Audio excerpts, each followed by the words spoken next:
Всем привет! Добро пожаловать на мой канал.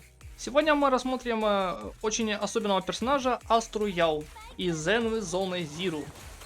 Она S-ранговая эфирный саппорт-агент, которая сражается при помощи микрофона и силы собственного голоса. Но не позволяйте ее дружелюбному имиджу айдола вас обмануть. Эта поп-звезда может выдавать серьезные бафы и урон, делая ее невероятно востребованной в командах. Астра первый лимитированный саппорт в игре, так что ее бафы действительно впечатляют. Однако она не только повышает характеристики команды, ее уникальный режим боя добавляет новый взгляд на систему быстрых ассистов. С Астрой вы будете переключаться в бою как никогда раньше, благодаря ее необычному, но очень мощному набору навыков. Как она работает? Все довольно просто. Используйте ее спецатаку, чтобы войти в идеальную каденцию. Атакуйте цепочкой атак, когда она доступна. Применяйте ее ультимейт, когда наступает подходящий момент. Вот и все. Это, вероятно, самый простой персонаж в игре, но чтобы раскрыть весь ее потенциал, важно понять, как именно действуют ее бафы и в чем ее влияние на команду. Ее особый ресурс называется аккорды. Его можно увидеть под портретом ХП в виде звездочек. Считайте их показателем того, сколько раз вы можете активировать ее ассисты. Каждые 25 единиц энергии равно одному аккорду. Значит 100 энергии 4 аккорда. И один ассист тратит один аккорд. Ключевая способность ее спецатака. При активации она наносит немного урона, а при зажатии может притянуть врагов. Это также переключает Астру в идеальную каденцию. Находясь в этом состоянии, Астра может оставаться на поле боя, даже когда вы переключаетесь на другого персонажа. И при этом находитесь в состоянии неуязвимости, продолжая усиливать союзников. Расходуя аккорды, ваши другие герои могут по требованию срабатывать и использовать быстрый ассист. А каждый раз, когда происходит быстрый ассист, цепная атака или другие виды ассистов, Астра запускает свою дополнительную атаку. И дополнительные удары, если выполнены определенные условия. И в довершении всего, она первый персонаж в Zenway Zone Zero, которая умеет лечить всю команду своей ультимейт способностью. Плюс два следующих быстрых ассиста превращаются в цепные атаки. На практике стандартная тактика Астры состоит в том, чтобы сразу же активировать идеальную каденцию и потом переключиться на других двух агентов. Она остается на заднем плане, бафая их и обеспечивая яркие комбо быстрых ассистов. Да, согласитесь, немного непривычно играть большую часть времени фактически двумя персонажами, пока ваш айдол просто поет на фоне. Но если вас устраивает такой стиль, вы получите один из лучших бафов в игре на данный момент. Будь вы новичком в Zenway Zone Zero или профи, которому хочется разнообразить геймплей, Астра Яу может стать вашим любимым персонажем. Теперь давайте обсудим некоторые из лучших вариантов амплификаторов для Асты и то, почему вам может понадобиться один из них вместо другого. Помните, что хотя каждый из этих вариантов имеет свои сильные стороны, ничего на Асте не является абсолютно обязательным. Она довольно универсальна в любом случае. Если же хотите максимизировать эффективность, вот несколько главных претендентов. Первым вариантом будет, естественно, сигнатурное оружие Асты. Дает внушительное количество процента атаки, что помогает быстрее достичь максимального значения бафа от ее главной пассивки. Предоставляет плюс 5 энергии каждый раз, когда любой член отряда выполняет быстрый ассист, цепную атаку, защитный ассист или уклонение. Благодаря механике Асты. Это будет происходить постоянно, гарантируя приличный прирост энергии. Дает до 20% командного бонуса к урону, который Аста может поддерживать неограниченное время. Несмотря на то, что ее сигнатурный двигатель, он не является строго необходимым. При определенной оптимизации и правильном подборе команды, другие варианты порой могут и превосходить его по суммарной выгоде для команды. Следующий вариант это сигнатурное оружие Сокаку.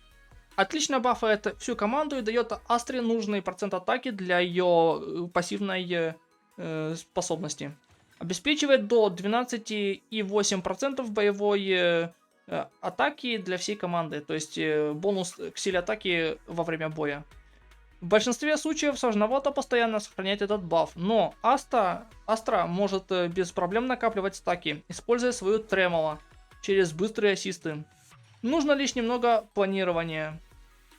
Не дает дополнительной регенерации энергии, присущей другим вариантам, но компенсирует это первоклассными командными бафами и стабильностью. Дальше у нас сигнатурное оружие Люси. Дает 50% регенерации энергии и до 12% бонуса к силе атаки для всей команды.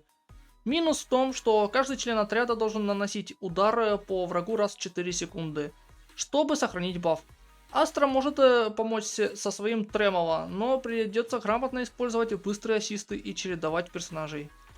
Отсутствие основного стата на процент атаки означает, что вам нужно будет восполнять этот показатель из других частей билда, чтобы не терять эффективность главной пассивки Астры.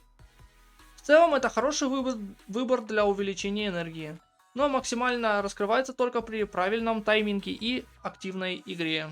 Дальше у нас сигнатурное оружие Николь. Дает 50% регенерации энергии и особый триггер, когда ее цветная атака, Тремоло или ульта наносят урон. Этот триггер повышает ее регенерацию энергии на 0,8 в секунду и увеличивает урон всей команды на 24%, если полностью возвысить это оружие, то есть улучшить и прокачать. По атакуемым целям в течение 2 секунд.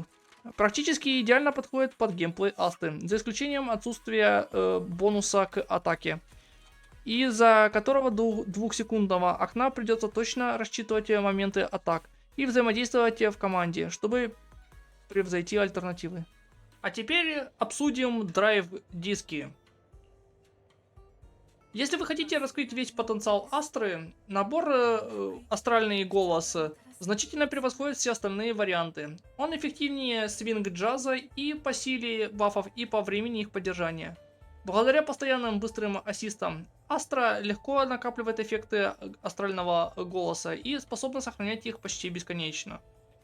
Что касается двухпредметного сета, у вас есть несколько достойных вариантов.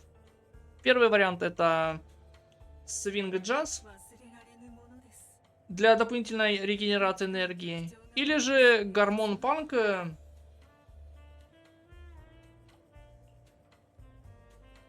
если нехватка показателя силы атаки, чтобы достичь максимального значения бафа от ее пассивки, особенно если вы не используете регенерацию энергии от свинга джаза.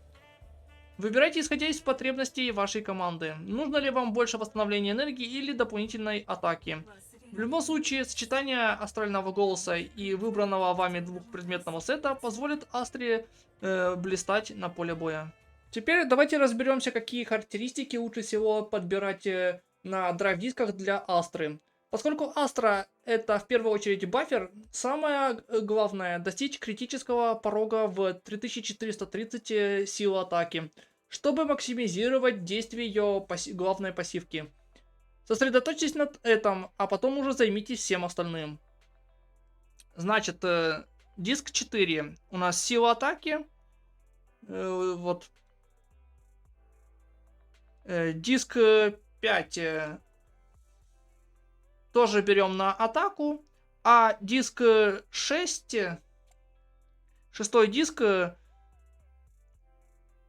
выбираем или регенерацию энергии, или силу атаки. Выбираем в зависимости от того, насколько близки вы к достижению 3430 атаки. Если вы уже достигли этого показателя, то можно спокойно брать регенерацию энергии. Субстаты. Крит, в крит билде, если вы собираетесь ее через криты собирать, атака в приоритете и плоская атака без процентов, которая тоже в первую очередь надо. Крит рейд и крит урон, естественно, скажем так, на хорошем уровне показателя. То есть где-то 50 крит шанса, 120 крит урона, например. И можно еще здесь постараться взять пробитие. Если вы будете собирать через аномалию, естественно, конечно, атака процент. И опять же плоская атака беспроцентная, которая аномалию собираем. По возможности, если повезет знание на аномалии.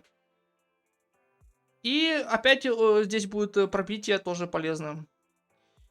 И теперь уже, скажем так, конечные статы, которые нужны Астре Ял при полной прокачке. Это атака 3430+, Это ключевой показатель, позволяющий раскрывать весь потенциал команды. Через главную пассивку Астры используйте сеты, основные статы, субстаты и амплификатор, чтобы гарантированно добраться до этой отметки. И еще тут самое главное в ее сборке — это регенерация энергии. Желательно как минимум иметь 130%. Ну а если у вас получится сделать больше, то это уже хорошо. Чем больше регенерация энергии вы получите, тем чаще сможете активировать быстрые ассисты, не жертвуя при этом необходимым количеством сил атаки. Каждая атака активирует дополнительную синергию и урон для всей команды. Как только вы достигнете указанных значений, вы можете повысить личный урон Астры через криты или аномалии, в зависимости от того, что вам ближе. Но помните, сначала поднимаем атаку, затем берем максимум восстановления энергии. А теперь посмотрим, как Астра взаимодействует с различными агентами и какие команды позволяют ей раскрыться максимально ярко. Вся механика Астры построена на том, чтобы давать команде постоянные глобальные усиления, пока она поет вне поля. Это особенно выгодно в командах, где есть два высококлассных дамагера или дамагер плюс сильный контроллер, например, оглушающий врагов персонаж. Астра одновременно усиливает обоих и не тратит при этом их экранное время. Например, такие персонажи как Мияби, Янаги, Джейн Доу и Бёрнис идеально вписываются под ее бафы. Первый вариант команды — это Мияби, Янаги и Астра. Мияби и Янаги дополняют друг друга. Мияби ускоряет накопление атрибутов для Янаги, а Янаги помогает Мияби быстрее набирать стаки изморози. Благодаря Астре обе дамажащие героини получают мощные бафы, а удобные быстрые ассисты позволяют легко переключаться во время боя. Следующая команда — это больше команда для второй части патча, кто вдруг будет крутить Эвелин. Это у нас Эвелин в первом слоте. Дальше это у нас Лайтер. Если Лайтера нету, то выбираем Цезарь. И в последний слот это Астра. Эвелин не очень зависим от конкретной ротации, поэтому отлично подходит на роль основного дамагера в команде с Астрой. Лайтер — сильные серийные атаки, позволяющие быстро оглушать цель, и бафы для огненного урона. Цезарь, если вдруг вы ее выберете вместо Лайтера, защитные способности, позволяющие вешать щит, и баф силы атаки. Астра дает усиления, которые идеально накладываются на Эвелин с поддержкой Лайтера или Цезарь, позволяя максимально раскрыть их потенциал. Следующий вариант команды — это, скажем так, комбинация Крио, Пира команды персонажей. То есть команда, скажем так, взаимозаменяемая в зависимости от того, какой элемент в бою вам нужен. Это у нас, значит, Эллен или Солдат 11. То есть в первом слоте выбираем или Солдат 11, или Эллен. Во второй слот выбираем того, кто вам нужен под элемент. Ликаон, если вы выбрали Эллен. И Коляда, если вы выбрали Солдат 11. И в последний слот, естественно, Астра. Сочетание агентов нападения и устрашения ледяного или огненного типа, способных быстро наносить солидный урон. Эллен — мощный взрывной урон и быстрая ротация с чередованием блуждания. Солдат 11 наносит атрибутивный урон через особые навыки. Ликаон или же Коляда добавляет стабильности благодаря комбинированной стихии и позволяет быстро оглушать цель. Роль Асты, она остается вне поля с идеальной каденцией, давая бафы и позволяя основным дамагерам полностью раскрыться. Дальше у нас тоже такая, скажем, взаимозаменяемая команда. Это у нас в первом слоте Джуюань или же Харумаса. Во втором слоте это Цинь-И, и если Цинь-И нету, то можно выбрать Энби. И в последний слот, естественно, Астра. Джуюани или же Харумаса любят длинные ротации, поэтому Цинь-И или Энби часто выходят на поле, чтобы оглушать врагов и повышать их уязвимость. Роль Асты включает совершенную каденцию. Бафает команду, не мешая при этом долгим ротациям основных агентов. Быстрые ассисты позволяют легко переключаться между ними. Дальше это у нас Янаги, или же можно поставить Джейн Доу, если она у вас есть. Во второй слот нужна Бёрнис. которой у меня нету. И в последний слот берем Астру. Аномальные сетапы, где Бернис в основном действует вне поля, накладывая статусы с накоплением атрибута и наложением урона. Роль Астры запускать совершенную каденцию, давать прибавку к атаке, крит урону и с общему урону. Янаги или Джейн заходят по быстрому ассисту и используют бафы для максимальных показателей урона. Следующий вариант это Грейс, Астра и Антон, или же если у вас есть, то Рина. Моноэлектрический отряд. Грейс аномальный боец, которая получает хорошее усиление от универсальных бафов Астры. Антон может быть использован как второй ДД после того, как Грейс наложит аномалию Электро. И Антон сможет наносить урон, получая бафы от Астры тоже. Рина, как альтернатива, можно взять вместо Антона, чтобы сфокусироваться на потенциале Грейс. Роль Асты поддерживать команду, повышая общий урон и давая им еще больше возможностей контролировать поле боя. И последний фри-то-плей вариант это Корин. Если нет Корин, можно использовать Билли. Или точнее сказать, в зависимости от того, кто у вас лучше прокачан, Корин или Билли. Во второй слот Эмби и в последний слот Астра. Фри-то-плей команды для новичков. Корин или Билли выступают в роли физического дамагера. Эмби обеспечивает оглушение. Астра всеобъемлющие бафы. Роль Астры, как всегда, поет вне поля, давая бафы, пока Корин или Билли и Эмби работают по врагам. И теперь геймплей. Геймплей у него вообще не сложный, потому запутаться вы не сможете. Она, наверное, самый простой, самый легкий персонаж во всей игре. Так, сейчас я быстро... Хотя можно, пусть двигаются, какая разница. Так, уровень. Уровень. И теперь враг.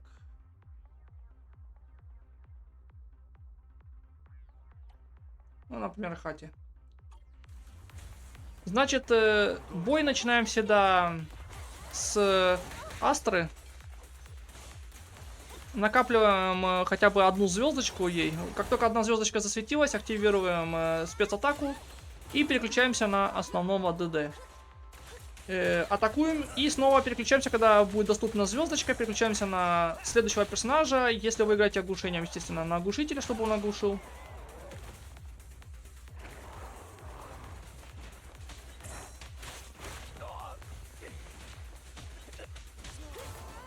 И так постоянно туда-сюда переключайтесь.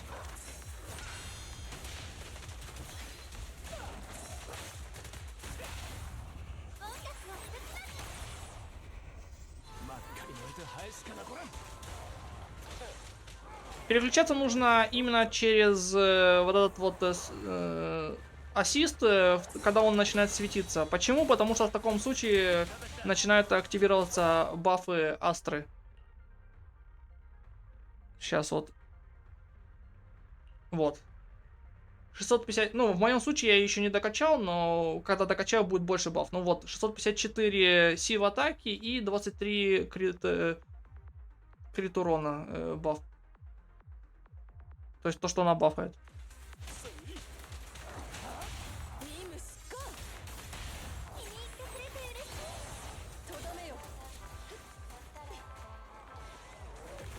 Сейчас я поставлю у врага посильнее, а то этот что-то помирает быстро слишком. Например, Танатоса. Опять вот начинаем бой с Астры, то есть.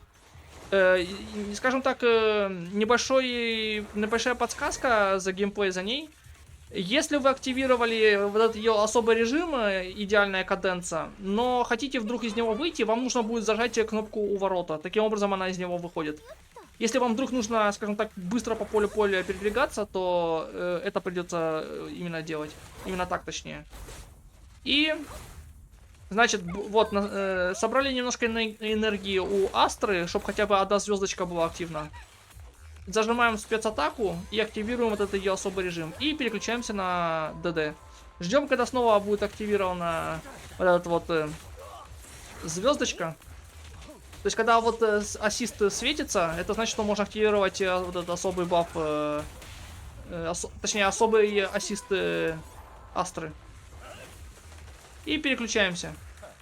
Сейчас я поставлю, не знаю, поставлю 70-го врага, потому что они что-то дохнут быстро как-то. Вот. Активируем ее особый режим, переключаемся на ДД. Ждем немножко, пока можно будет снова активировать особый вот этот ассист. И переключаемся на следующего перса. Если у вас следующий персонаж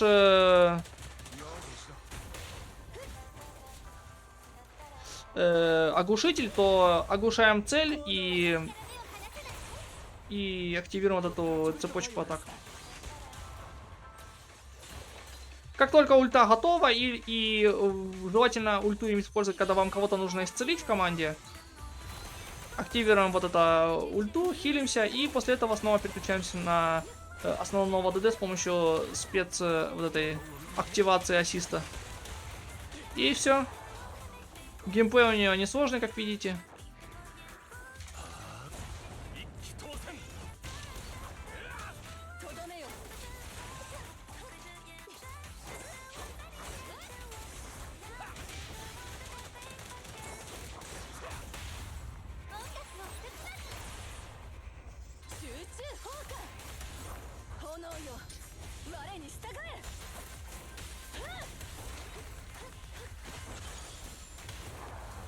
И все, то есть тут все легко. По сути, геймплей у нее несложный, как я и говорил. На этом все. Всем большое спасибо за просмотр. Кто новый на канале или еще не подписались, подписывайтесь. Ставьте лайк, если есть что комментировать, оставляйте в комментах. И еще раз большое спасибо. Увидимся в других видео на моем канале. Не забудьте посмотреть другие видео еще на моем канале тоже.